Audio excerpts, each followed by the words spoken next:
Ladies and gentlemen, the picture you're about to see is as important a film document as was ever made by the Army Air Forces.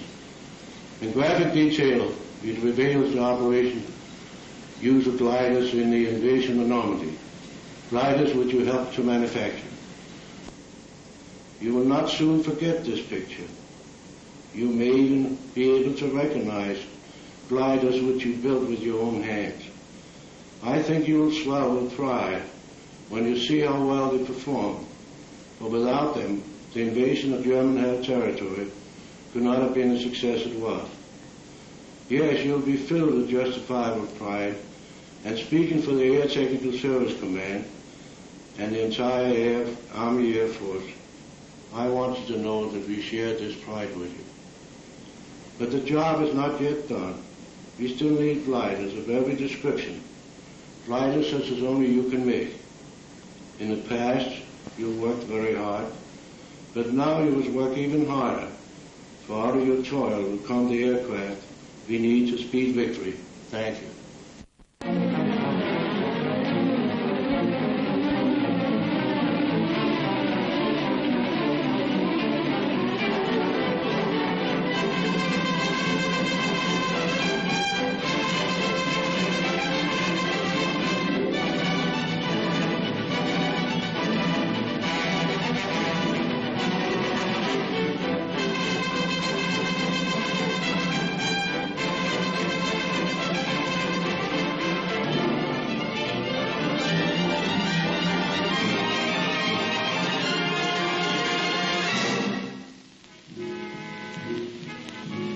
This is the story of the operation which began the assault on the continent of Europe. The 9th Troop Carrier Command will transport and resupply parachute and glider elements of the 82nd and 101st Airborne Division and will be prepared to transport elements of the British 1st Airborne Division as directed. The U.S. 101st Airborne Division will begin landing approximately 30 minutes prior to civil twilight on the morning of D-Day to assist the 4th Division in the initial assault and capture the town of Carentan. The U.S. 82nd Airborne Division will land to the immediate west of the 101st for the purpose of preventing the movement of enemy reserves to the east and north. Simple, isn't it? This mission, which reads so easily, calls for an attack from England on the continent of Europe.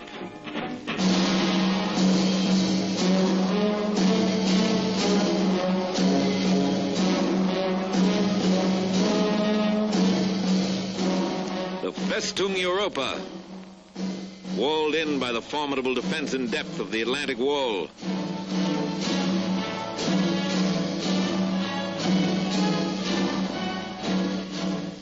Mined, trapped, bristling with gun emplacements and fortifications.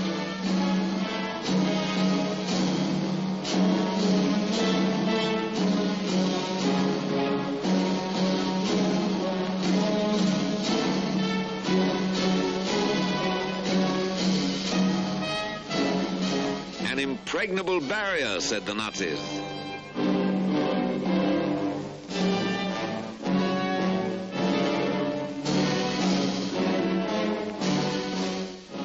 The combined chiefs of staff decided that frontal assault alone would not crack Fortress Europe. The Atlantic Wall must be vaulted and the cracking process begun from the rear. The initial effort by land, sea, and air would be made in this area, spearheaded by troop carrier and airborne forces.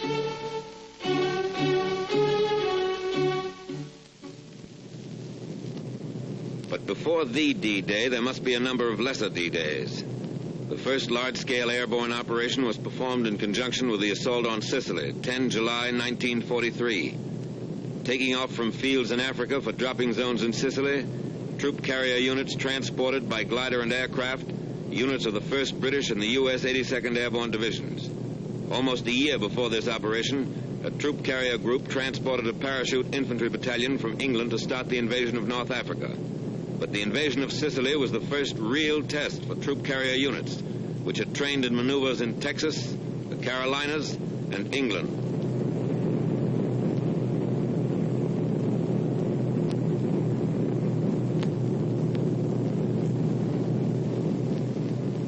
The Sicilian operation indicated there was much to be learned about the planning of an airborne operation. Troop carrier aircraft were shot down by friendly forces, and parachute drops were widely scattered. It was a tactical success, however, rich in experience for the units which would later participate in the assault on the continent. The lesson was driven home that more navigation aids were badly needed, that gliders must be landed at slow speeds, that some type of air brake was necessary to decrease the rate of descent of gliders going into small fields, that protection for the nose of the glider in rough landings should be provided, not only to protect the pilot, but to facilitate unloading. A technique had to be worked out for gliders landing on water.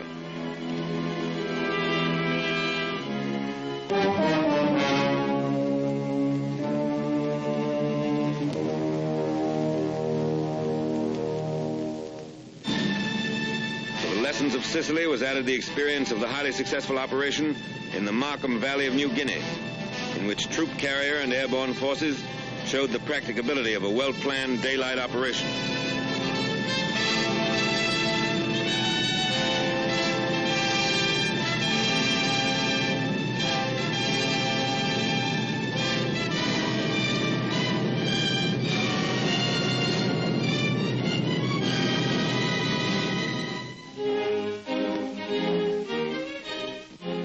Back in the United States, many lessons learned from the operations in Sicily, Markham Valley, and Salerno were made a part of training and maneuvers.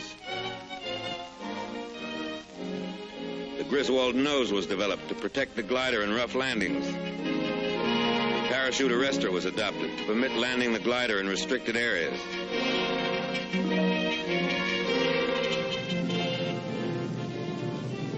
The intercom between tow plane and glider was introduced.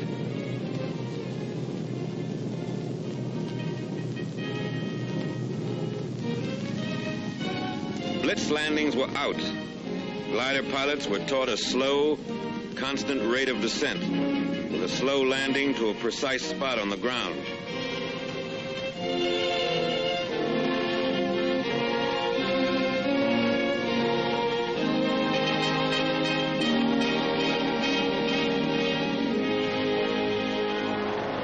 Many types of combat aircraft were suitable for towing the CG-4A glider.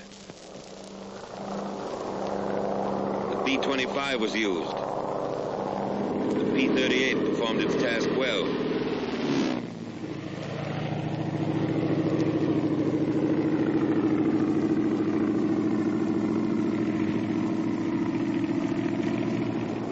And even the PBY became a tow plane.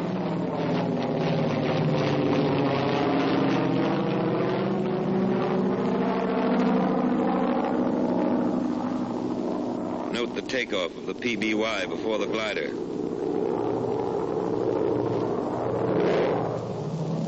Here's a B-17 in dual tow.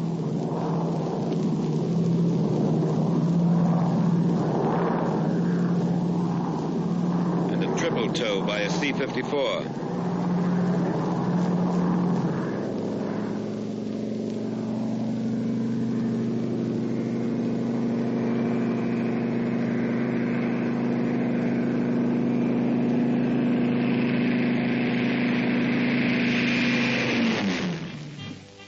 Airborne aviation engineers trained in anticipation of their probable use for building landing strips and rebuilding bombed aerodromes in France. Troop carrier airplanes are converted in a matter of minutes into ambulance ships.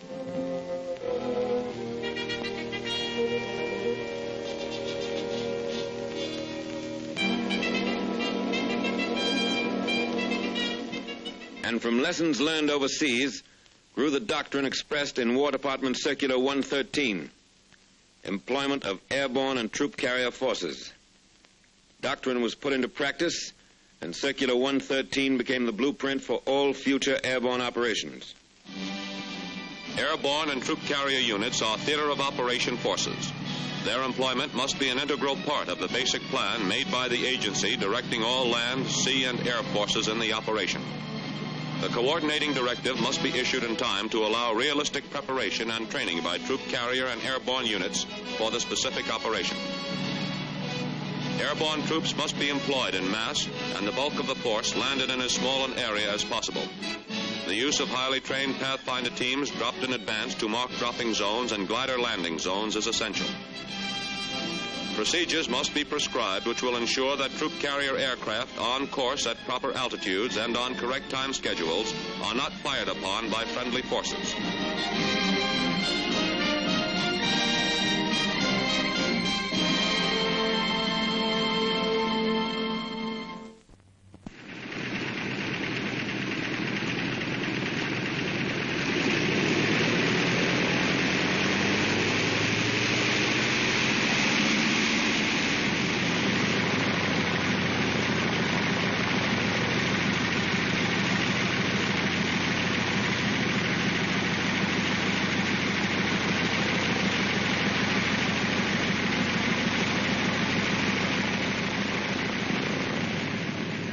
Power pilots and the staffs of operational training groups, which were committed to the United Kingdom, were trained in flying procedures of the United Kingdom before they left the States.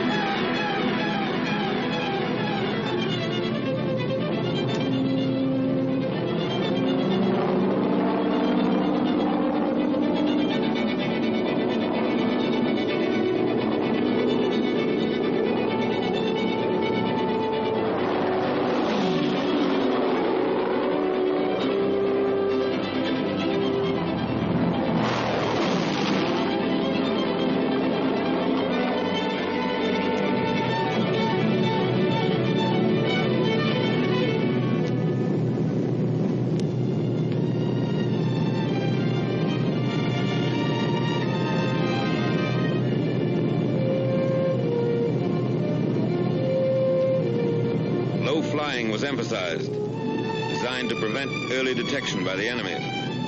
Air crews had to fly through a corridor of flak, pinpointed by searchlights. Every aspect of operations in the United Kingdom, flying control, air-sea rescue, supply, British navigation, weather, all phases of theater training were covered before the units departed overseas.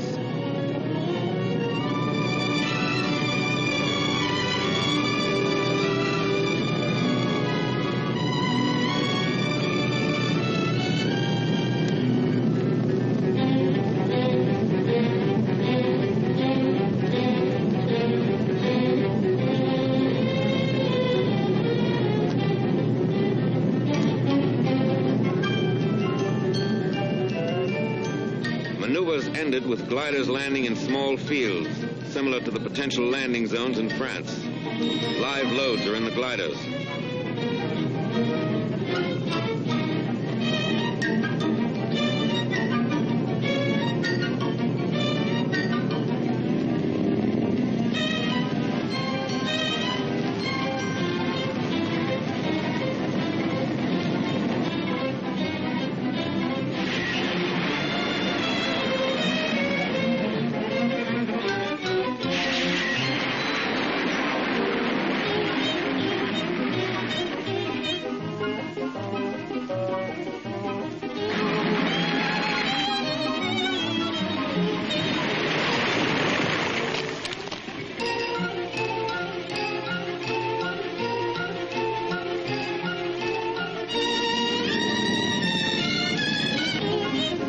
Airborne troops continue in their specialized tactics. Glider pilots are trained to stay in action with them until evacuated.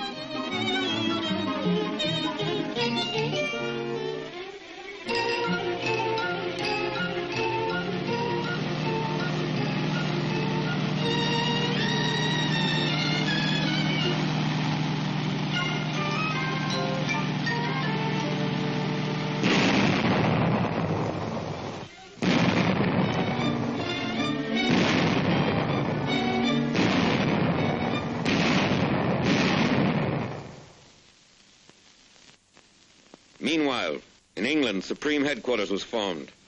The planning phase changed to the manning phase. The Airborne Planning Committee, headed by the Air Commander-in-Chief of the Allied Expeditionary Air Force, was composed of representatives from all the services involved in the airborne operation, Navy, ground, and air, as well as the Troop Carrier Command and the airborne divisions concerned. British ground crews helped assemble their own Horsa gliders before turning them over to Troop Carrier.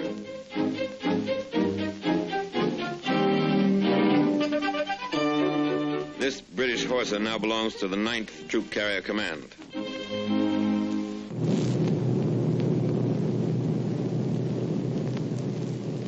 Each group now had 73 aircraft instead of the normal 52. The troop carrier force of 3 wings and 14 groups contained 1 experienced wing and 5 combat-wise groups from the Mediterranean. 3 planes in each squadron are equipped for aerial pickup.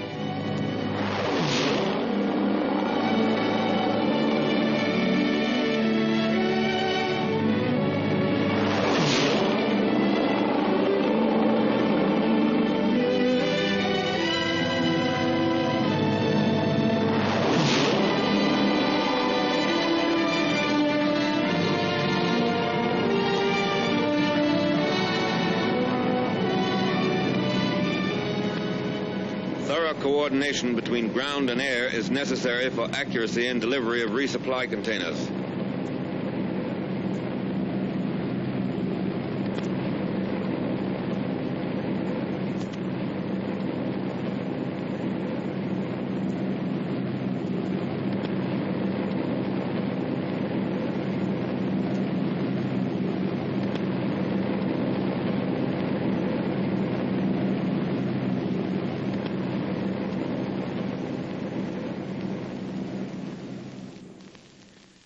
These men are Pathfinders, a combined team of troop carrier crews and parachute technicians who will drop on objective areas and set up homing devices for the main aerial convoy. Teams consist of 9 to 14 technical men and 5 security personnel. The Pathfinder school, starting without precedent and table of organization, and with little equipment, turned out 50 trained troop carrier crews and 260 British and American airborne officers and men by D-Day. Pathfinder airplanes were equipped with every navigational aid used by troop carrier, and the flight crews and airborne teams received 30 to 60 hours training in their use, both in the air and on the ground. Each Pathfinder team is equipped with 8 specially designed holophane lights from which DZ light tees are made. By D-Day, crews who had lived, trained, and were briefed together could navigate under instrument conditions to within 600 to 800 yards of a pinpointed position in unfamiliar territory.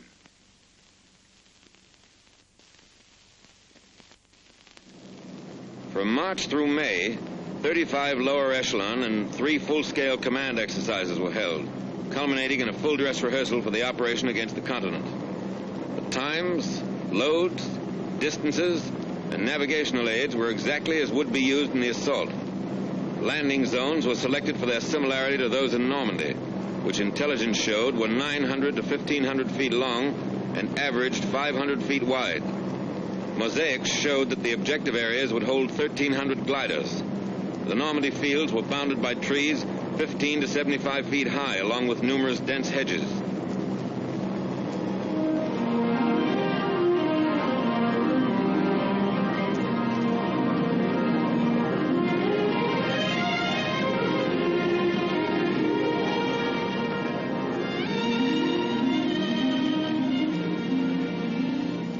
Glider pilots were allowed to choose their own fields, and release was made at heights from 800 to 1,000 feet.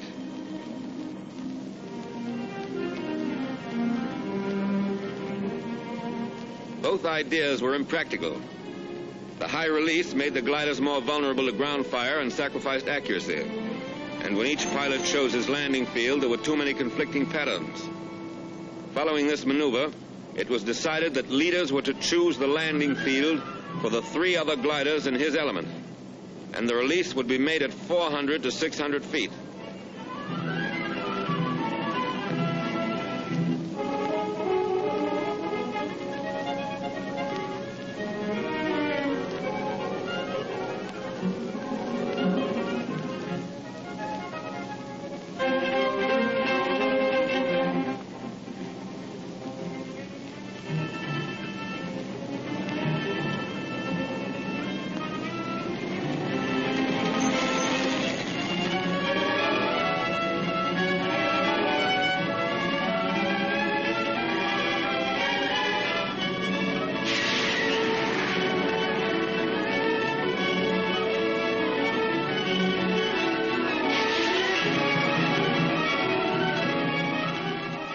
fields small enough for practical operational training are used, there are certain to be crack-ups.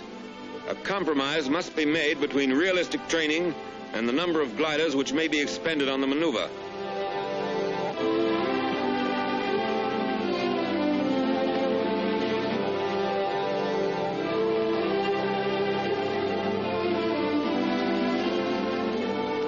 One reason the percentage of Horsa crack-ups was to be so much higher in the actual operation was that a sufficient number were not available for extensive practice in full-load landings into small fields. Because of their rugged fuselage construction, most of the CG-4A gliders which sustain damage upon landing deliver their loads of personnel and equipment in fighting condition.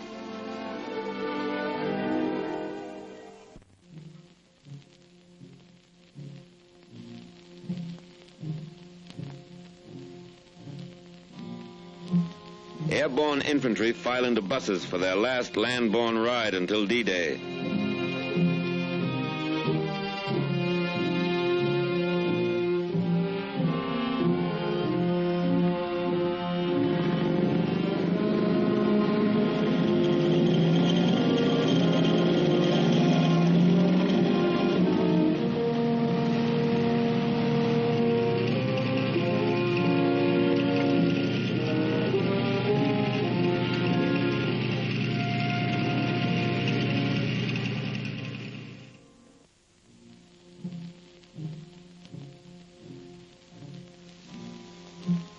These hangars are their barracks until they climb aboard the airplanes and gliders.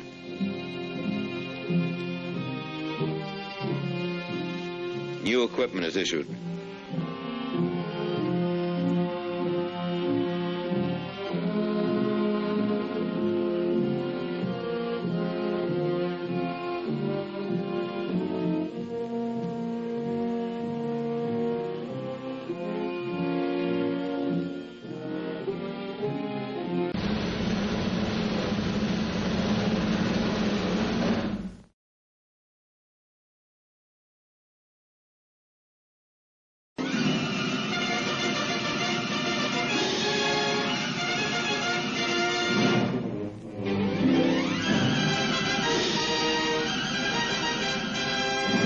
Ladies and gentlemen, the picture you're about to see is as important a film document as was ever made by the Army Air Forces.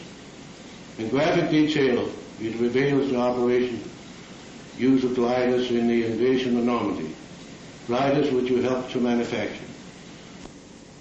You will not soon forget this picture. You may even be able to recognize gliders which you built with your own hands. I think you will swell with pride when you see how well they perform, for without them, the invasion of German-held territory could not have been the success it was. Yes, you'll be filled with justifiable pride, and speaking for the Air Technical Service Command and the entire Army Air Force, I want you to know that we share this pride with you. But the job is not yet done. We still need gliders of every description, gliders such as only you can make. In the past, you worked very hard, but now you must work even harder, for out of your toil will come the aircraft we need to speed victory. Thank you.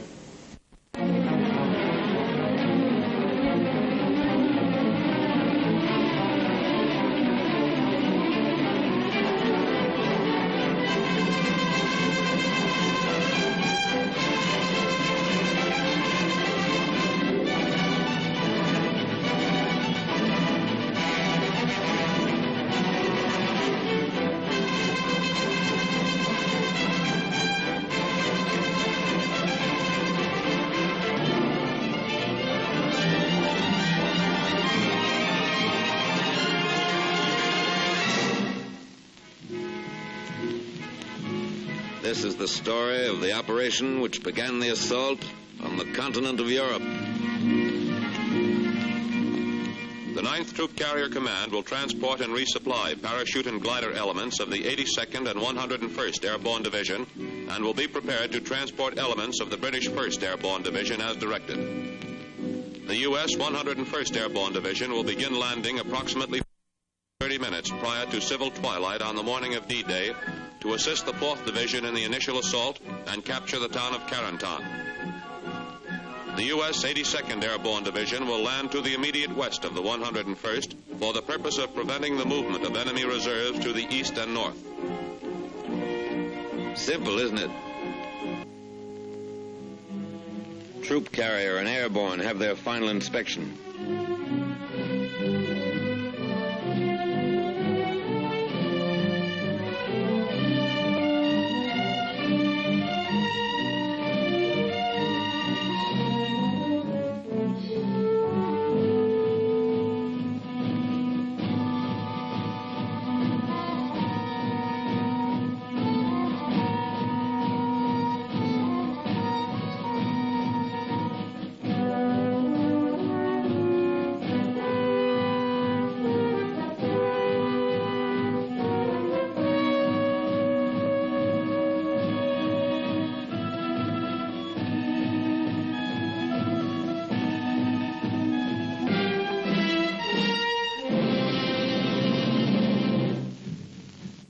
More than a dozen fields, paratroopers march their ships.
Each pilot has been furnished a list of his passengers.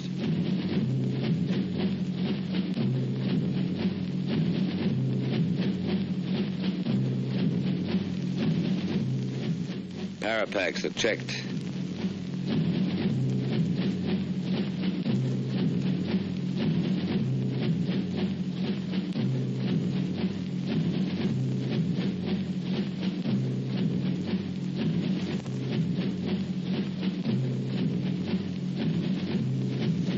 This outfit has enough Apache blood in its collective veins to justify their haircut.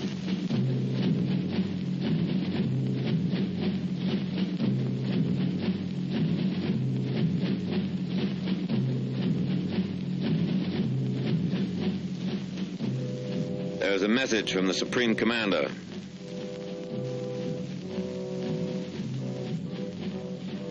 You are about to embark on a great crusade. The eyes of the world are upon you, and the hopes and prayers of all liberty-loving people go with you.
Pilot and crew chief make a final check of the parapacks. And here's another final check, this time by the jump master just before the men go aboard.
This trooper will drop his British leg pack loaded with demolition supplies just before he lands.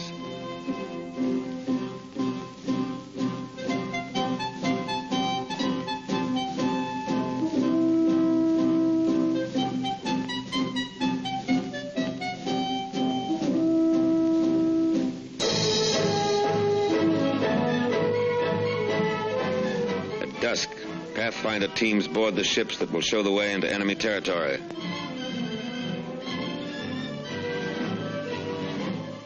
.925 troop-laden aircraft will home tonight on navigation aids set up by these Pathfinders. This is 1 minute out of 1 hour in one day in the world's history that has rarely been equaled. These are the first ships to take off in the airborne invasion of Fortress Europe.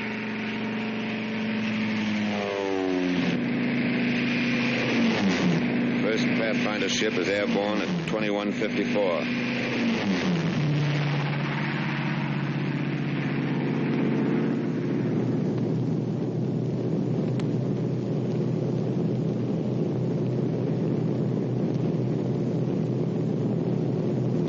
As the Pathfinders head for the coast of France, other C-47s move into position for their takeoff at the head of the runway.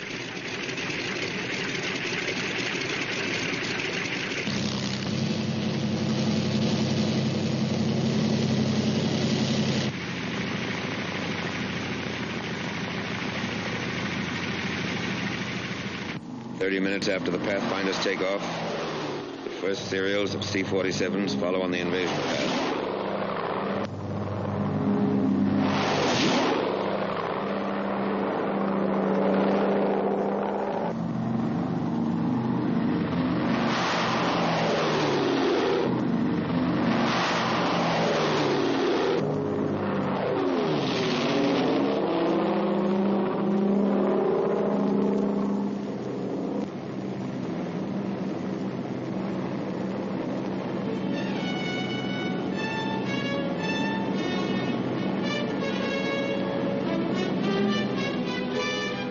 Troop carrier aircraft cross the channel. The Allied invasion fleet has already weighed anchor.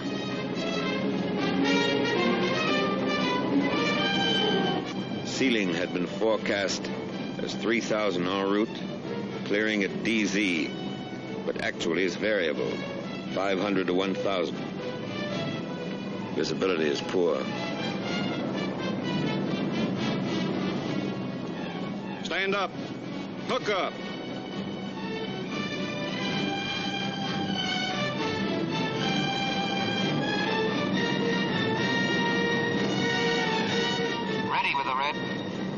Show the red. Stand to door. Ready with the green. Show the green. Go.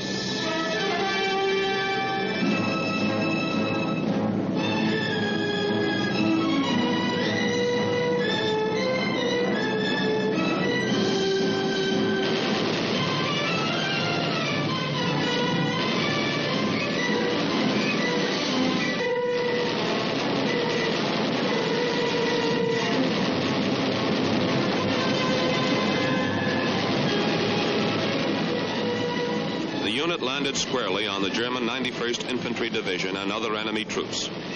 These enemy units were on maneuvers and were already occupying their assigned defensive positions. Surprise was gained only by the leading parachute unit, and subsequent serials found themselves under practically continuous ground and anti-aircraft fire while crossing the peninsula and upon landing. 821 airplane loads, 13,000 paratroops were delivered into DZs in less than 2 hours.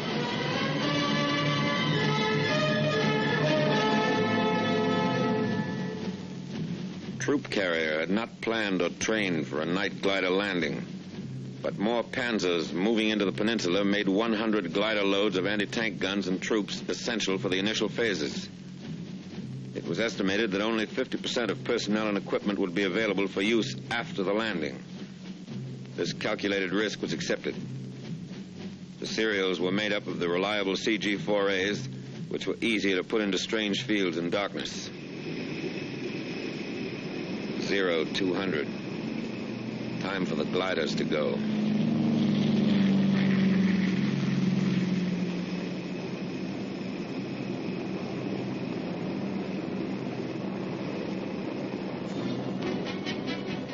right, glider. Approaching LZ. Roger. Okay, cut loose. Roger. So long.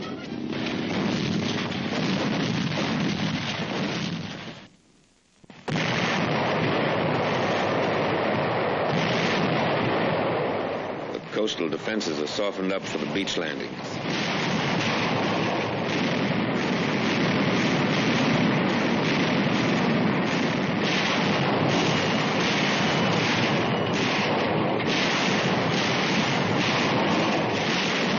Daybreak. The naval bombardment continues.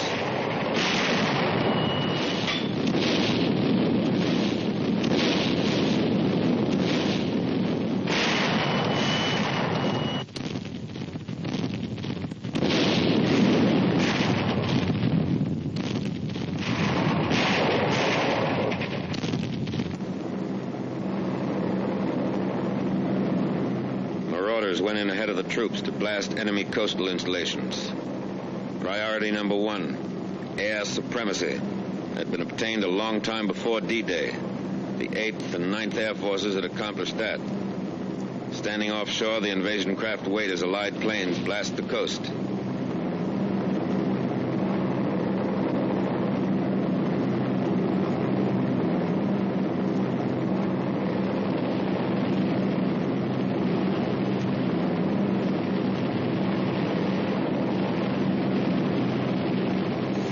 Allied surface ships come in.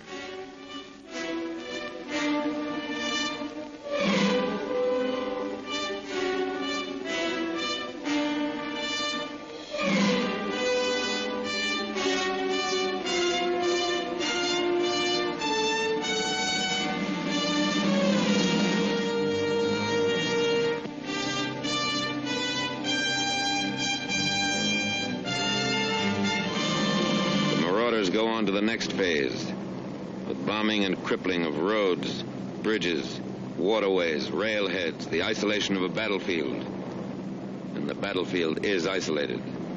No German reserves come through to the coast in any strength. The beachhead holds and grows as the Air Force piles up a record number of sorties.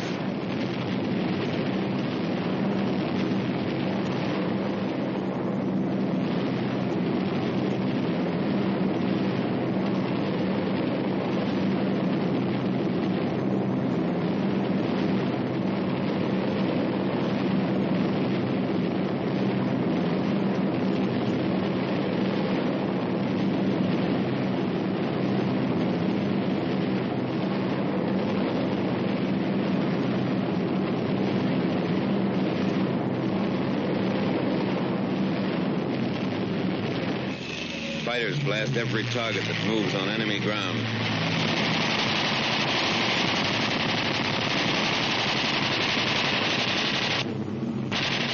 Any target of opportunity is legitimate prey. Record sorties are flown by the fighters on D-Day.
Back in England, the next glider serials are being marshaled for the takeoff.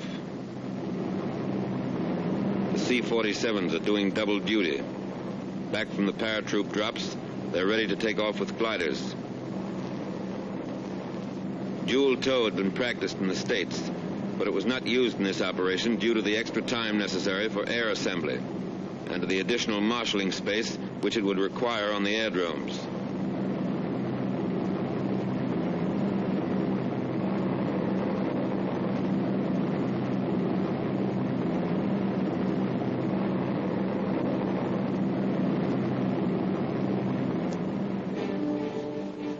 Hard-pressed paratroopers who went into action in darkness earlier today are depending on reinforcements and heavier equipment, which will be delivered by these glider serials. 3 groups of fighter cover are in takeoff position at aerodromes to the south.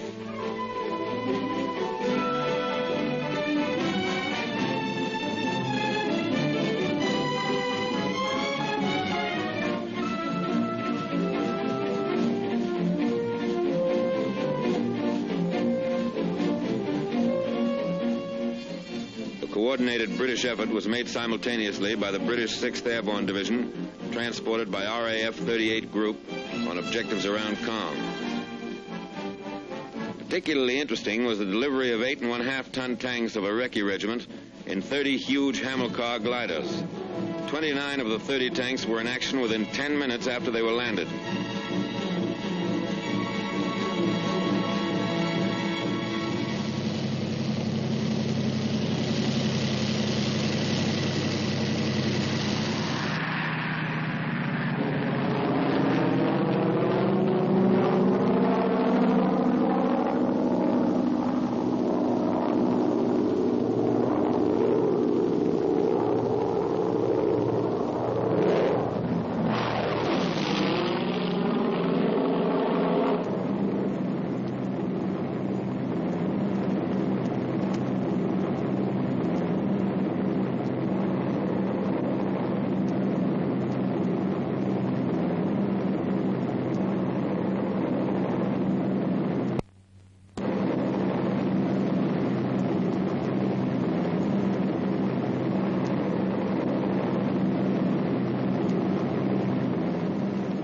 Air superiority makes possible this daylight operation.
ACAC ended a mission for this friendly airplane. Two-way traffic, and it's congested.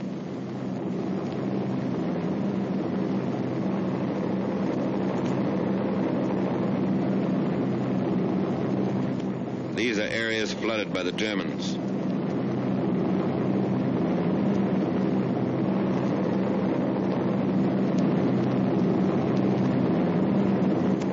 Parachutes and gliders from the previous serials.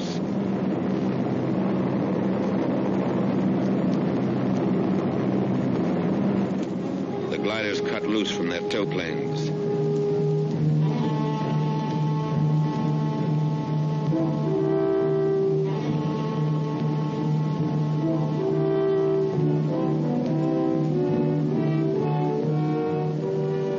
We have fighter cover all the way to the landing zone.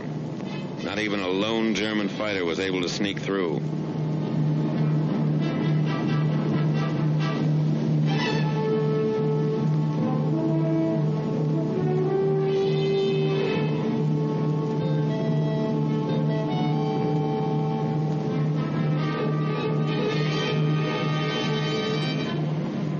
One of the gliders makes a landing in the flooded area.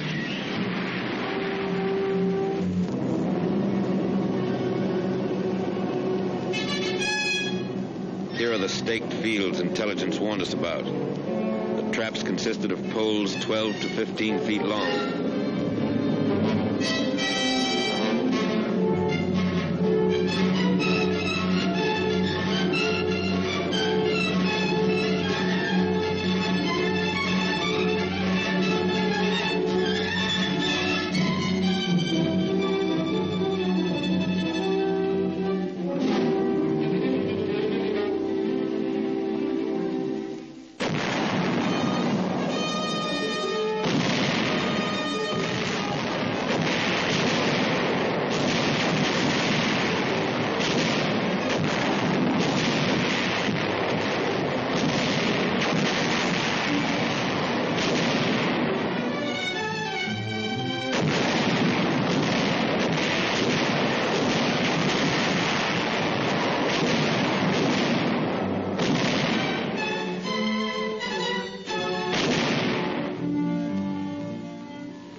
The 82nd and 101st Airborne Divisions were in action 33 and 24 days, respectively. The 82nd, having captured Saint-Mère-Église and secured the bridgehead across the Mer de Ray River, destroyed other river crossings, protected the flank of the 7th Army Corps, and drove west to the Douve River. The 101st seized the areas assigned it, destroyed bridges, and drove on to Carentan to establish a defense area there.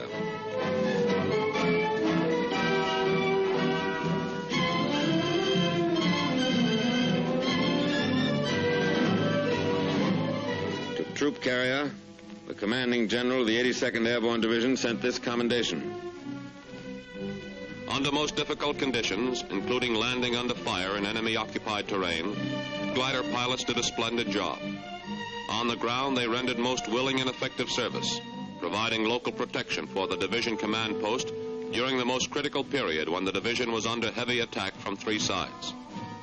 Please express to all elements of your command who brought the division in by glider or parachute, or who performed resupply missions for us, our admiration for their coolness under fire, their determination to overcome all obstacles, and for their magnificent spirit of cooperation.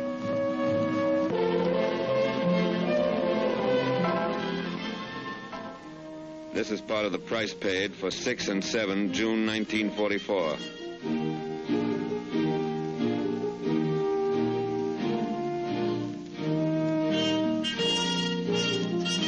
$1,662 troop carrier airplanes were dispatched in the first 24 hours of the assault. 43 were lost and 311 damaged by small arms fire. A lot happened here that cameras could never get. But a corporal with the Pathfinders remembers. We were covering the landing of the first bunch of gliders. We were pinned down by German fire across the field. As the men came running out, they stepped right into it and started to drop all around us. The German cannon blew one glider right apart. A veteran glider pilot. A night glider operation means more landing casualties and extreme difficulty in unloading. It is certainly not desirable if a dawn or dusk landing is at all practicable. A power pilot. I flew in a parachute serial the first night, and the navigation aids really worked. But I couldn't see the light T, which was supposed to be on my drop zone. A War Department observer who entered combat with one of the airborne divisions. Troops were dropped generally in the vicinity of the DZs, but were badly scattered. It appears that prearranged supply systems are not flexible enough for airborne combat. Supplies should be dropped as called for by local commanders rather than dropped in mass. Large-scale parachute resupply drops are wasteful and should be restricted to emergencies. More attention should be paid to switching over to ground supply as soon as possible. A troop carrier liaison officer. Our Pathfinder teams, in 2 cases I know of, suffered heavy casualties. The light Ts, which we expected so much help from, were only 10% operational due to enemy fire. 50% of the resupply drop landed in enemy hands. Communications didn't exist to advise later serials of changes in the enemy situation. Troop carrier operations and communications personnel should move with the first parachute or glider units. 89% of the horses and 50% of the wackos crashed in landing. But 75% of personnel and equipment were ready for combat.